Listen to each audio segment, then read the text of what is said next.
আসসালামু আলাইকুম। আশা করি সব ভালো আছেন। সবসময় এই দৃশ্য ধারণ করা যায় না। মাশাল্লাহ, মেঘলা ওয়েদার।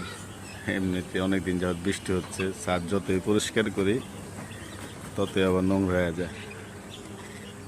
আলহামদুলিল্লাহ। কি নাম দেওয়া যায় এই মুরগিটার? ওর মার নাম তো ছিল রিনা খান। ওর মা 9টা বাচ্চা একসাথে বড় করছে, আর ও করছে 7টা। আলহামদুলিল্লাহ।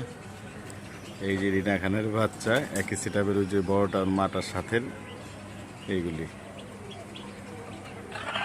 সবাই দোয়া করবেন। আর এই যে এখানে আছে ক্রিমিনাল দুইটা। এই দুইটা হলো ক্রিমিনাল। আমার বাসার ছাদের উপরে কোনো নতুন কিছুই থাকতে পারবে না। এই যে যেমন নতুনের মধ্যে এই টাইগার মুরগিটা, ওরা তো অলওয়েজ ধাওয়ার উপর থাকে। একবার নিচে পড়ে গেলে এই যে উঠাইতে কষ্ট হয়ে যায়, উঠতে পারে না উপরে। আর এই যে আমার কি জেনারেশন বলবো, আলহামদুলিল্লাহ, ঘরের ডিমের থেকে ফুটানো রে। আর এই যে মশারি দিয়ে আটকায় দিছি।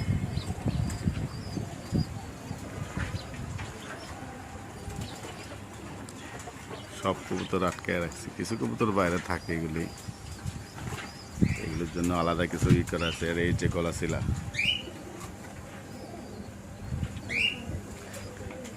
ওই যে খরগোশ এক এক দিকে একটা একটা ওই কোনা।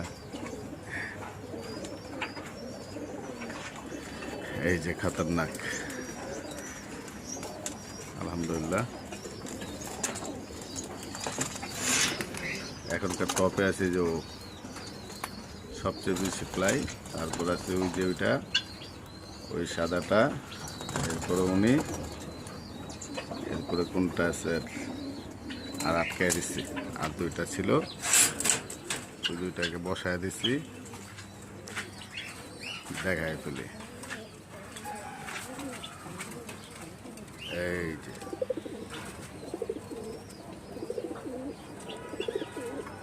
সামনে বাস পাখির খেলা হবে। বাস পাখি পরে দেখবো যে নিয়ে গেছে। সবাই ভালো থাকবেন।